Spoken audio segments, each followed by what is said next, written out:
ಕುಲದೇವತೆ ಅಂತ ಬಂದಾಗ ಕುಲದೇವತೆಯ ಆರಾಧನೆಯನ್ನ ಯಾವ ರೀತಿ ಮಾಡಬೇಕು, ಜೊತೆಗೆ ಯಾವ ಸಮಯದಲ್ಲಿ ಮಾಡಬೇಕು ಗುರುಗಳೇ?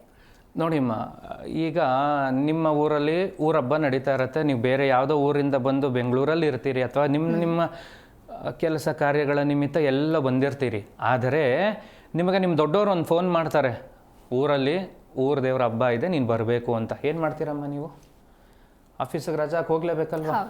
ಅದೇ ಪದ್ಧತಿ ನೋಡಿ. ಇದೆಲ್ಲ ಸುಮ್ಮನೆ ಬಂದಿರೋ ಅಂಥದ್ದಲ್ಲ, ಅಥವಾ ಜ್ಯೋತಿಷಿಗಳು ಹೇಳಿ ಮಾಡಿರೋ ಅಂಥದ್ದಲ್ಲ.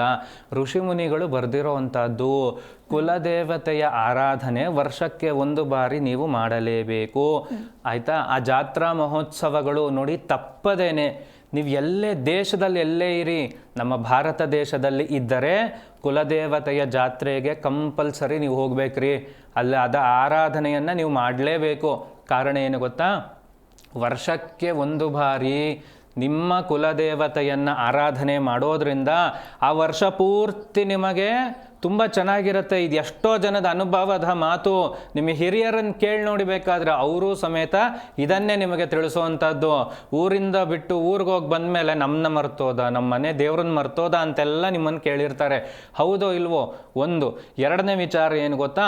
ಮನೆ ದೇವರ ಆರಾಧನೆಯನ್ನು ನಿಲ್ಲಿಸಿದರೆ ಜಾತಕದ ಪ್ರಕಾರ ಗುರುಬಲ ಕಮ್ಮಿ ಆಗುತ್ತೆ. ನನ್ನ ಮಾತು ಜ್ಞಾಪಕ ಇಟ್ಕೊಳ್ಳಿ. ಕುಲದೇವತೆಯ ಆರಾಧನೆಯಿಂದ ಗುರುಬಲ ಬರುವಂಥದ್ದು, ಅದರಲ್ಲೂ ಹೆಣ್ಣು ದೇವತೆಯ ಆರಾಧನೆಯಿಂದ ಶುಕ್ರಬಲ ಬರುವಂಥದ್ದು ಖಂಡಿತವಾಗಿಯೂ ನಿಮ್ಮ ಜಾತಕಕ್ಕಾಗತ್ತೆ. ಇದಿಷ್ಟು ಇದ್ದಾಗ ಕುಲದೇವತೆ ಆರಾಧನೆ ಮಾಡಬೇಕಾ ಬೇಡವಮ್ಮ? ಇದೆಲ್ಲವೂ ಇದು ನಿಲ್ಲಿಸೋದು, ಅದರಿಂದ ಸಮಸ್ಯೆ ಆದಾಗ ಬೇರೆಯವರನ್ನು ಹುಡುಕಿ ಅದಕ್ಕೆ ಪರಿಹಾರ ಮಾಡಿಕೊಳ್ಳುವುದು. ಇದನ್ನು ಫಾಲೋ ಮಾಡಬೇಡ್ರಿ, ಮನೆ ದೇವರನ್ನು ಫಾಲೋ ಮಾಡಿ, ಒಳ್ಳೆಯದಾಗತ್ತೆ. ಗುರುಗಳೇನು ಕುಲದೇವರ ಆಶೀರ್ವಾದ ಇಲ್ಲದೆ ಮಾಡುವಂತಹ ಕಾರ್ಯಗಳು ಸಫಲವಾಗೋದಿಲ್ವಾ ಅಂತ ಹೇಳಿ? ನೋಡಿಮ್ಮ, ಹೆಣ್ಣು ಹುಡುಕ್ತಾ ಇರ್ತಾರೆ, ಇಲ್ಲ ಗಂಡು ಹುಡುಕ್ತಾ ಇರ್ತಾರೆ, ಎಂಗೇಜ್ಮೆಂಟ್ವರೆಗೂ ಹೋಗಿರುತ್ತೆ. ಎಂಗೇಜ್ಮೆಂಟಲ್ಲಿ ಏನೋ ಆಯಿತು, ಈ ಕಾಲದಲ್ಲಿ ಕೊಟ್ಟು ತಗೊಳ್ಳೋದು ಅಂತ ಎಲ್ಲ ಇಲ್ಲ ಬಿಡಿ, ಎರಡೂ ಕಡೆಯವರು ಸ್ಟ್ರಾಂಗ್ ಆಗಿ ಇರ್ತಾರೆ. ಆದರೂ ಗುರುಜಿ ಎಂಗೇಜ್ಮೆಂಟ್ ನಾಳೆ ಬೆಳಗ್ಗೆ, ಗುರುಜಿ ಹುಡುಗಿ ಸಿಕ್ಕದೆ ಕಷ್ಟ ಆಗಿದೆ, ಇವತ್ತು ನೋಡಿದ್ರೆ ಅವ್ರ ಮನೆಯವ್ರು ಯಾರು ಫೋನೇ ಎತ್ತಾ ಇಲ್ಲ ಗುರೂಜಿ ಅಂತ ನಮ್ಮ ಆಶ್ರಮಕ್ಕೆ ಬಂದವ್ರು ಎಷ್ಟೊಂದು ಜನ ಹೇಳ್ತಾರೆ. ಜಾತಕವನ್ನು ಮ್ಯಾಚ್ ಮಾಡಿ ಎಲ್ಲವೂ ಮಾಡಿ ಈ ಥರದ ಸಮಸ್ಯೆ ಆಗತ್ತೆ ಅಂದರೆ ಅದು ನಂಬುವಂಥದ್ದ? ಕಷ್ಟ ಆಗತ್ತೆ.